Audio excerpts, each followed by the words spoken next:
Landman Season 2, Episode 3, Almost a Home, includes various exciting events that provide viewers new perspectives of their beloved people in different surroundings, and the challenges that come with them. After leaving with Cooper in Landman Season 2, Episode 2, Ariana finds a job as a bartender at the Patch, giving her a rude awakening about the locals and regulars.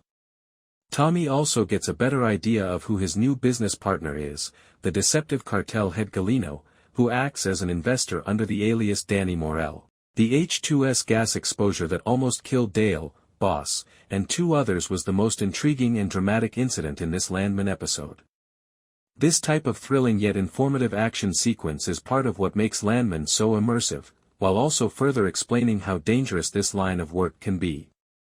On top of all this, Cammy, Rebecca, and Nathan realize that despite M-Tex's status in the oil sector, company is notably low in finances due to Monty's excessive risk tolerance. Danny offers to step in as an angel investor just in time as they struggle to find a means to keep their business afloat. With its latest part, Landman Season 2 is establishing itself more as a corporate drama than ever before. With Cooper having some skin in the game that thoughtfully binds him to Danny and the cartel, the major plot in Landman Season 2 is more geared on the day-to-day commercial operations and different crises that develop in Monty's wake. Compared to a thrilling and fast-paced program like Mayor of Kingstown, another Paramount Plus streaming success co-created by Taylor Sheridan, Landman is not hesitant to allow its scenes to breathe. In fact, it insists on it in Season 2, Episode 3, as an unexpected run-in with Danny at a bar leads Cammy and Tommy into muddy waters over several rounds of drinks and talk. Tommy, unlike Cammy, understands what Danny is capable of, and he is sure to be a big player throughout the rest of the season. The cocktails and pleasantries feel very much like the lull before the storm. If Cammy takes an investment from Danny, who is doing a convincing job of presenting that he's friendly and trustworthy, it may mean disaster for everyone involved, except the cartel. The issue about Landman, though, is that you never know what's around the bend, and for now, it's still uncertain if Danny will stand as a friend or foe. Thankfully, Tommy believes his instincts and recognizes Danny's friendship comes with immense responsibility, which could be the final shove that ruins M-Tex's house of cards. Tommy is unwilling to place that wager, but he might not have an option. Even though many situations have changed, the people may not be all that different from the previous season, but it is clear that Landman's scope has grown and changed in Season 2. In several narrative respects, it's already starting to feel far bigger than Season 1's reach was, covering not only new pathways of the oil sector but those of a slate of important characters as well. While Angela and Ainsley remain relatively one-dimensional so far, Cammy is appropriately given considerably greater depth and screen time in Landman Season 2. Her heartbreaking emotional breakdown at the end of the program, in which she expressed her grief and lamented Monty's passing, was a poignant and unforgettable way to close the show. Perhaps it's also a portent of the woe that lies ahead. Throughout 3 episodes, Landman Season 2 feels like it's placing family first at the foundation of the story, rather than sharing that sentiment with the existential threats posed by the cartel and Cooper's opponents in Season 1. The murderers in Landman Season 2 move silently rather than as vindictive bullies or irrational gangsters. Danny, a possible devil in disguise, may be represented by the H2S gas. With its second season, Landman is focusing more on family issues, which is a welcome change from Season 1, which largely misled Cooper. Tommy and Angela's turbulent love history seems to have found a touch more stability after this episode, and Cammy is seen much more like a part of the wider Norris family than Monty ever was. With the arrival of Sam Elliott's TL and Tommy's mother's burial still scheduled for a later episode, Landman Season 2 is growing into a contemporary neo-Western epic akin to Yellowstone while maintaining a strong sense of home. There's an invisible murderer in Landman Season 2, but the show didn't completely explain the hazardous gas leak that nearly lost Dale and Boss their lives. While hunting, a party of wild boar hunters came across an oil tanker in Landman Season 2, Episode 3. They quickly fell over and perished. Later, Boss, Dale, and a few other M-Tex personnel arrived to the same tanker and began coughing, vomiting, and freaking out.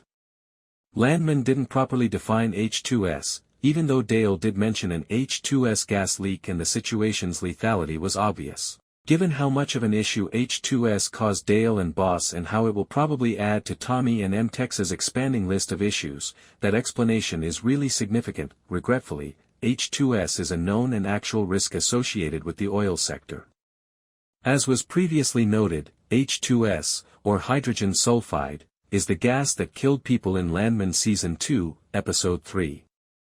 The M-Tex employees were able to recognize hydrogen sulfide so fast and protect themselves because it is a very hazardous and combustible chemical molecule that, at low quantities, smells like rotten eggs.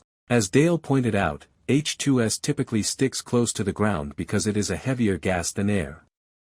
Unfortunately, oil sector personnel and roughnecks are likely already familiar with H2S.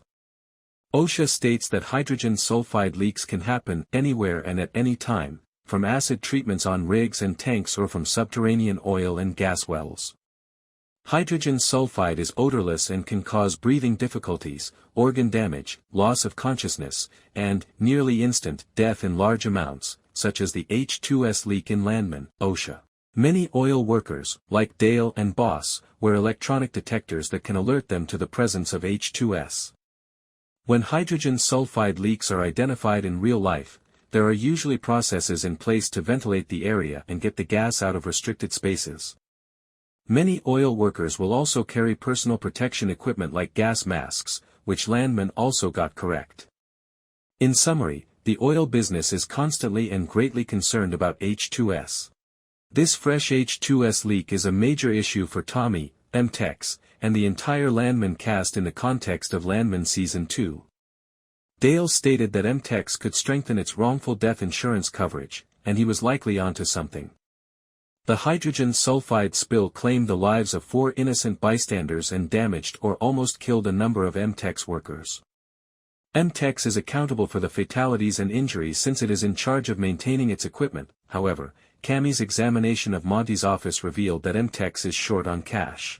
The firm also has to find $400 million to rebuild the offshore gas rig, and it just can't afford a multi-million-dollar wrongful death payout right now. Additionally, that doesn't even account for the tanker's repair expenses or the amount of work required to remedy the H2S leak. This H2S leak only made M-Tex's financial problems worse. There are also some personal ramifications of the disclosure on individual Landman personalities. This is another cause of stress for Tommy, yet both Dale and Boss were nearly killed. Boss particularly was highly upset by the leak, and he was continually thinking of his family during it. Dale and Boss might decide not to work for M-Tex as a result of the H2S leak, which would be a major setback for Landman. Tommy Norris had a lot of new issues to cope with in Landman Season 2, Episode 3, as if things weren't already difficult enough. Episode 2 of Landman Season 2 delved further into Tommy's shattered upbringing and family, while Episode 3 shifted its focus back to his current career issues. M-Tex is in considerably worse shape than Tommy expected, and Cooper is in more difficulty than he understands. But, not everything in Landman Season 2, Episode 3 was terrible news for Tommy. Ariana found a new job. Tommy made some headway in solving M-Tex's problems even as they continue growing worse, and he may be getting officially remarried to Angela after years of being divorced. That a lot happened in this week's episode of Landman, and there are certain topics that could use a bit of clarity. How Landman Season 2's M-Tex is out of money. M-Tex's lack of funds is one of the most significant revelations in Landman Season 2, Episode 3. Cammy, Tommy, Neil, and Rebecca are all scrambling to pull together cash to rebuild the offshore natural gas rig that was wrecked by a hurricane, but they can't find the $420 million insurance payment that was paid out to Monty. In truth, Monty concealed all of M-Tex's money before he died, and no one can seem to locate it. Monty's money is buried through numerous layers of intricate financial factors, yet Landman nevertheless offered us a serviceable grasp of where it all is. Basically, Monty was playing very fast and loose with his money, and it's so mixed up in his shady transactions that M-Tex is absolutely cash poor.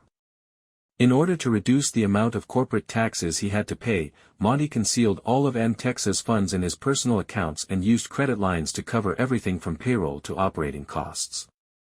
It's unclear at this point if Monty still had all of the money that M-Tex was meant to have. Alan will probably be able to get part of Monty's money back to Cammy, now that he's been suitably motivated by Tommy shattering a bottle over his head, but probably not the full $420 million.